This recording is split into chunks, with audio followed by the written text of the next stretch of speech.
નમસ્કાર, પ્રણામ, સ્વાગત છે તમારું એક નવા વિડીયોમાં। મિત્રો, ઘણી વખત ભક્તો અને સાધકોના જીવનમાં એવો સમય પણ આવે છે કે જે સમયે તેઓ ખૂબ પરેશાન થઈ જાય છે અને આવા સમયે ભક્તોનો વિશ્વાસ પણ ડગમગી જાય છે।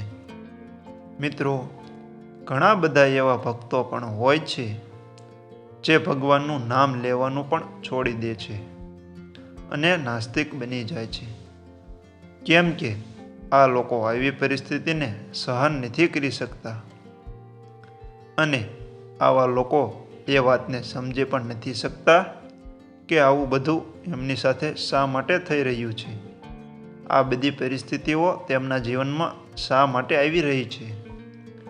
જે લોકો ખૂબ પૂજા પાઠ કરે છે, ભગવાનની સેવા ભક્તિ કરે છે, એવા લોકોના મગજમાં બસ એક જ મનોકામના હોય છે કે એમને ખૂબ જ સુખ મળે અને એના મનની બધી જ મનોકામના પૂર્ણ થાય। પરંતુ મિત્રો, અહીંયા સવાલ એ છે કે તમે ફક્ત સુખ ભોગવશો તો તમારા ભાગનું દુઃખ કોણ ભોગવશે? દોસ્તો, આજના આ વિડીયોમાં તમને ખૂબ મહત્વપૂર્ણ જાણકારી મળવાની છે અને એ જાણવા મળશે કે જે સમયે ભગવાન આપણી પરીક્ષા લે છે અને જ્યારે આપણા જીવનમાં ખૂબ જ દુઃખ આવે છે, ત્યારે આપણી સાથે અમુક દુઃખદ ઘટનાઓ પણ જરૂર બનશે। એવા સમયે ખુદને કેવી રીતે મજબૂત રાખી શકાય, આવી ઘણી બધી વાતો તમને આ વિડીયોમાં જાણવા મળશે। મિત્રો, વિડીયો શરૂ કરતા પહેલાં તમને એક વિનંતી છે કે સૌથી પહેલાં વિડીયોને લાઈક કરીને તમારા મિત્રો સાથે શેર કરજો અને જો આ ચેનલ પર નવા હોય તો ચેનલને સબસ્ક્રાઈબ જરૂરથી કરજો। મિત્રો, મનુષ્ય જીવનમાં સુખ ભોગવવાની સાચી મજા તો ત્યારે જ આવે છે જ્યારે તમે તમારા જીવનમાં ખૂબ જ દુઃખ ભોગવેલું હોય, કેમ કે આપણે કોઈ પણ લીટીને ટૂંકી કરવી હોય તો એની બાજુમાં ખાલી એક લાંબી લીટી દોરી દો એટલે પહેલી લીટી એની મેળે જ ટૂંકી થઈ જશે। એવી જ રીતે જ્યારે આપણા જીવનમાં ખૂબ દુઃખ આવે, પરેશાની આવે, ખૂબ જ મુશ્કેલીઓ આપણા જીવનમાં આવતી હોય, ત્યારે જ આપણને ખબર પડે છે કે સુખની અસલી વેલ્યુ શું છે। મિત્રો, એક ભૂખ્યા વ્યક્તિને ખબર હોય કે અન્નની વેલ્યુ શું છે, અન્ન કેટલું જરૂરી છે। જેના શરીર ઉપર કપડાં ન હોય એવા વ્યક્તિઓ જ કપડાની વેલ્યુને જાણતા હોય છે। જેની પાસે ઘર નથી એવા લોકો જ જાણે છે કે ઘરની શું કિંમત છે। એટલે જ જ્યારે દુઃખ આપણા જીવનમાં આવે છે ત્યારે જ સુખની વેલ્યુ અને એના અનુભવને આપણે સમજી શકીએ છીએ। આમ તો આ દુનિયામાં કોઈ પણ એવો વ્યક્તિ નહીં હોય કે જેમણે સુખ અને દુઃખ બંનેનો અનુભવ ન કર્યો હોય। સુખ અને દુઃખ આ બધું કર્મો પર આધારિત હોય છે। કોઈ પણ વ્યક્તિ ક્યારેય એવા કર્મ ન કરી શકે કે એને ફક્ત સુખ જ મળે છે, કે પછી કોઈ પણ વ્યક્તિ એવા કર્મ પણ ન કરી શકે કે એને ફક્ત દુઃખ જ મળે અને સુખ ન મળે। મિત્રો, આપણા પૂર્વજન્મોથી જ આ બધું ચાલતું આવ્યું છે, એટલા માટે આપણે દુઃખ પણ ભોગવવું પડે છે અને સુખ પણ ભોગવવું પડે છે। પ્રકૃતિનો પણ આવો જ નિયમ છે। જ્યારે આપણે પૂજાપાઠ કરીએ છીએ ત્યારે ભગવાન આપણી પરીક્ષા લે છે, પરંતુ એ સમયે આપણે આ બધી વાતોને સમજી નથી શકતા કે ભગવાન શા માટે આપણી પરીક્ષા લે છે।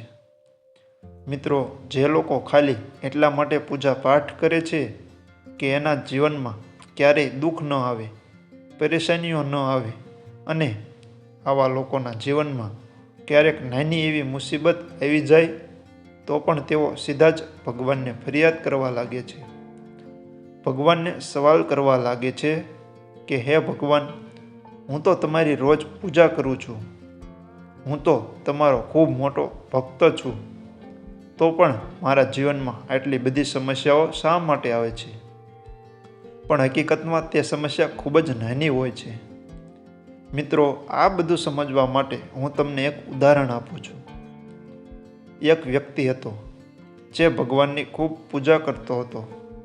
એકવાર એનું અકસ્માત થયું અને પગમાં કંઈક વાગી ગયું, એટલે એને ચાલવામાં થોડી તકલીફ પડવા લાગી. ત્યારે એ ભગવાનના મંદિરમાં ગયો અને ભગવાનને ફરિયાદ કરવાનું ચાલુ કરી દીધું કે હે ભગવાન, હું તો રોજ તમારી પૂજા અર્ચના કરતો હતો, દિવસ રાત તમારું જ ભજન કરતો હતો, તમને રોજ યાદ કરતો હતો, તો પણ તમે મારું અકસ્માત શા માટે કરાવ્યું? ભગવાનને આવી બધી ફરિયાદો કરીને આ વ્યક્તિ પોતાના ઘરે ગયો અને રાત્રે સૂઈ ગયો. ત્યારે ભગવાન એના સપનામાં આવ્યા અને આ અકસ્માતની ઘટના ફરીથી બતાવવા લાગ્યા અને કહેવા લાગ્યા કે આ કોઈ મામૂલી અકસ્માત નહોતો. આ એક ખૂબ ભયંકર અકસ્માત થવાનું હતું, ખૂબ જ મોટો અકસ્માત થવાનો હતો અને એમાં તારું મૃત્યુ નક્કી હતું. પરંતુ ક્યાંક ને ક્યાંક તારા સારા કર્મો અને તારી પૂજા અર્ચના અને મારું નામ લેવાના કારણે આટલું મોટું અકસ્માત એક નાના એવા સામાન્ય અકસ્માતમાં બદલાઈ ગયું અને તને સામાન્ય એવી ઈજા થઈ છે. ત્યારબાદ આ વ્યક્તિ સમજી ગયો કે ભગવાનના કારણે કેટલી મોટી સમસ્યામાંથી બહાર આવ્યો છું. એટલે મિત્રો, ભગવાન જ્યારે પણ આપણી પરીક્ષા લે ત્યારે એ આપણને એના લાયક બનાવે છે કે આપણે આપણા જીવનમાં સફળ થઈ શકીએ. ભગવાન દુઃખને ક્યારેય ઓછું નથી કરતા અને ન તો આપણા જીવનમાંથી દુઃખોને હટાવે છે. દુઃખ તો આપણે આપણા જીવનમાં ભોગવવું જ પડશે. દુઃખ તો આપણા જીવનમાં આવતા જ રહેશે. પરંતુ એ દુઃખો સામે લડવાની ક્ષમતા, એ દુઃખો સામે લડવાની શક્તિ આપણને ભગવાન જરૂર આપે છે.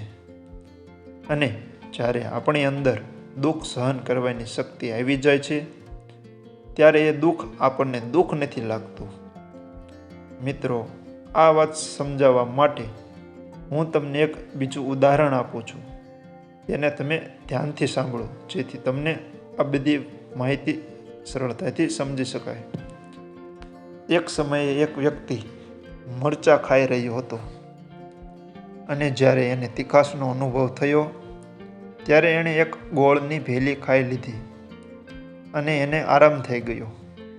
ત્યારે એની સામે બેસેલો બીજો વ્યક્તિ એને પૂછવા લાગ્યો કે ભાઈ, શું આ ગોળ ખાવાથી મરચાંની તીખાશ ખતમ થઈ ગઈ?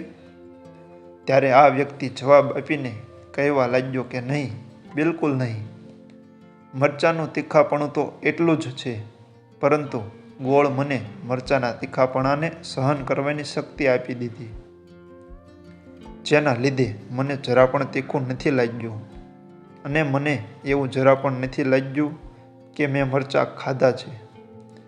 ભગવાન આપણા જીવનમાં જે કંઈ પણ રોલ પ્લે કરે છે, આપણા જીવનમાં એનું જે કંઈ પણ કાર્ય હોય છે, એ આપણને એટલી બધી ક્ષમતા પ્રદાન કરી દે છે, એટલી બધી શક્તિ આપી દે છે કે આ દુઃખ આપણને દુઃખ જ ન લાગે. એટલા માટે જ જીવનમાં કોઈ પણ દુઃખ આવે ત્યારે ભગવાનને દોષ ન દેવો જોઈએ. સુખ દુઃખ એ તો જીવનના એક પહેલું છે, પરંતુ આપણે આપણા કર્મો ઉપર ધ્યાન આપવું જોઈએ. આપણી બુદ્ધિ અને વિવેકનો ઉપયોગ કરવો જોઈએ. હવે આપણે એ સમજીએ કે ભગવાન જ્યારે આપણી પરીક્ષા લે છે તો કેવી રીતે લે છે, અને ભગવાન આપણી પરીક્ષા લે છે તો આપણને ત્યારે કેવા સંકેત મળે છે કે જેથી કરીને આપણે એ જાણી શકીએ કે ભગવાન આપણી પરીક્ષા લઈ રહ્યા છે. જ્યારે ભગવાન આપણી પરીક્ષા લઈ રહ્યા હોય ત્યારે ઘણીવાર એવું બની શકે છે કે આપણે જમવા બેઠા હોઈએ અને દરવાજા પર અચાનક કોઈ વ્યક્તિ આવી જાય જે ભૂખ્યો હોય, અથવા તો કોઈ માંગવાવાળો હોય, અથવા તો કોઈ જાનવર હોય, જેમ કે કૂતરો અથવા ગાય આવી જાય અને એવા સમયે આપણે આપણી થાળીમાંથી રોટલી લઈને એને ખવડાવી દઈએ. આવું કરવાથી ભગવાન ખૂબ પ્રસન્ન થાય છે. જેથી જ્યારે તમારા ઘરે પણ તમે જમવા બેસો ત્યારે કોઈ વ્યક્તિ કે કૂતરો કે ગાય આવે તો તેમને રોટલી જરૂર આપો. પરંતુ ઘણા બધા લોકો પોતાની થાળીમાંથી નહીં પરંતુ ઘરમાંથી રોટલી આપી દે છે. પરંતુ આવું કરવાના બદલે આપણે આપણી થાળીમાંથી જ રોટલી આપવી જોઈએ. કેમ કે એનાથી એવું માનવામાં આવે છે કે આપણે આપણા મોઢાનો કોળિયો બીજાને આપી દીધો છે અને આ ખૂબ મોટું દાન માનવામાં આવે છે. મિત્રો, તમને પણ આવા લક્ષણ જોવા મળે તો સમજી લેવું કે ભગવાન તમારી પરીક્ષા લઈ રહ્યા છે. ઘણી વખત ભગવાન આપણી પરીક્ષા આવી રીતે પણ લે છે કે આપણે ક્યાંક જઈ રહ્યા હોય અને રસ્તામાં કોઈ વ્યક્તિ એવી હાલતમાં મળે કે ઠંડીથી ધ્રુજતો હોય અને અચાનક આપણા મનમાં એવો ભાવ પ્રગટ થાય કે આપણે એ વ્યક્તિને ધાબળો અથવા તો કોઈ પણ ગરમ વસ્ત્ર આપીને અને એ ઠંડીથી ધ્રુજતા વ્યક્તિને આપણે આપણું ગરમ વસ્ત્ર આપી દઈએ તો એને પણ ખૂબ મોટું દાન માનવામાં આવે છે. કોઈ ભિખ્યાને ભોજન કરાવવું અથવા તો કોઈ જરૂરિયાતમંદ વસ્ત્રોનું દાન આપવું અથવા તો કોઈ પણ વ્યક્તિને તેની જરૂરિયાત મુજબની આપણાથી બને તેટલી મદદ કરવી. આવા કાર્યો કરવાથી ભગવાનની કૃપા હંમેશા આપણા પર બનેલી રહે છે. બસ આપણે ક્યારેય પણ ભગવાન ઉપરથી આપણો વિશ્વાસ ડગવા ન દેવો જોઈએ, કેમ કે તેઓ સદાય આપણી સાથે જ રહે છે. મિત્રો, તમે સુદામાજીનું દ્રષ્ટાંત પણ જરૂર સાંભળ્યું હશે. તેઓ ભગવાન શ્રી કૃષ્ણના પરમ ભક્ત હતા અને એમના મિત્ર પણ હતા. એ તો એટલા બધા ગરીબ હતા કે એના ઘરમાં 2 સમયનું ભોજન પણ નહોતું. જ્યારે તેઓ ભગવાન શ્રી કૃષ્ણના દરબારમાં જાય છે ત્યારે લોકો એના પર હસીને એવું કહે છે કે આવો ભિખારી જેવો વ્યક્તિ દ્વારકાધીશનો મિત્ર કેવી રીતે હોઈ શકે. પરંતુ સુદામાએ ક્યારેય પણ શ્રી કૃષ્ણના નામને છોડ્યું નહીં. એના ઉપર એનો વિશ્વાસ અતૂટ હતો. જ્યારે પણ તેઓ જમવા બેસતા ત્યારે પહેલાં ભગવાન શ્રી કૃષ્ણને યાદ કરતા.